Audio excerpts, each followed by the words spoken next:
देश भर के लाखों अस्थायी और संविदा कर्मचारियों के लिए सुप्रीम कोर्ट से एक बड़ी खबर सामने आ रही है। क्या कोई संस्थान सालों तक आपसे काम लेने के बाद सिर्फ यह कहकर आपको निकाल सकता है कि आप अस्थायी हैं? सुप्रीम कोर्ट ने इस पर एक ऐसा कड़ा फैसला सुनाया है जिसने सत्ता और सिस्टम की कुर्सी हिला दी है। नमस्कार, आप देख रहे हैं NS Now और मैं हूं आपके साथ निखिल श्रीवास्तव। सुप्रीम कोर्ट ने एक बड़ा और ऐतिहासिक फैसला सुनाते हुए साफ कर दिया है कि यदि किसी कर्मचारी से लंबे समय तक काम लिया जाता है तो उस पद को अस्थायी माना जाएगा। अदालत ने 2 कहा कि वर्षों की सेवा के बाद आप किसी कर्मचारी को अस्थायी बता करके नौकरी से बाहर नहीं निकाल सकते।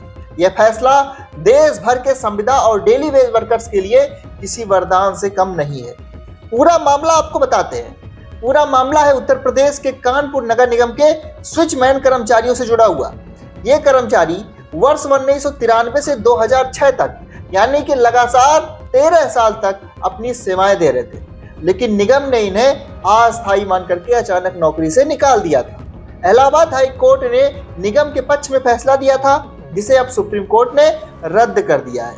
जस्टिस मनोज मिश्रा और जस्टिस मनमोहन की पीठ ने इस मामले पर सुनवाई करते हुए कहा कि जब कोई व्यक्ति 12-13 साल तक निरंतर कार्य करता है तो उसे अस्थायी कहना पूरी तरह से गलत है। इतनी लंबी कार्यावधि खुद इस बात का प्रमाण है कि वहां काम अस्थायी प्रवृत्ति का था और नियमित पद की जरूरत थी। अदालत ने स्पष्ट किया कि किसी को महज वैकल्पिक कर्मचारी मानकर अचानक सड़क पर खड़ा नहीं किया जा सकता।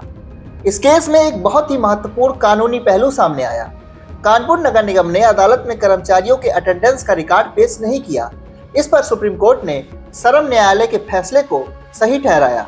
कानून की भाषा में इसे प्रतिकूल अनुमान कहा जाता है। इसका मतलब यह है कि अगर संस्थान आदेश के बावजूद दस्तावेज नहीं दिखाता तो अदालत यह मान लेगी कि कर्मचारी का दावा सच है और संस्थान अपनी गलती को छिपा रहा है। सुप्रीम कोर्ट ने प्रभावित कर्मचारियों को तुरंत वापस नौकरी पर रखने का आदेश बरकरार रखा। पिछले बकाया वेतन पर कोर्ट ने एक तकनीकी बिंदु रखा है। अदालत का मानना है कि यह देखना जरूरी है कि नौकरी से हटने के बाद कर्मचारी कहीं और काम कर रहे थे या फिर नहीं, और इस विशिष्ट बिंदु के निर्णय के लिए मामला पुनः हाई कोर्ट को भेज दिया गया है। सुप्रीम कोर्ट का यह फैसला उन नियोक्ताओं के लिए कड़ी चेतावनी है जो कर्मचारियों का शोषण करते हैं, उन्हें वर्षों तक अस्थायी बनाए रखते हैं। इस फैसले से साफ है कि काम की निरंतरता ही आपकी नौकरी की सुरक्षा का आधार है। आज की इस अपडेट में बस इतना ही। इस फैसले पर आपकी क्या राय है हमें कमेंट बॉक्स में जरूर बताएं। इस वीडियो को ज्यादा से ज्यादा शेयर करें। बने रहें NS Now के साथ, देखते रहिए NS Now। मिलेंगे आपसे अगली खबर में, तब तक के लिए आप सभी को नमस्कार।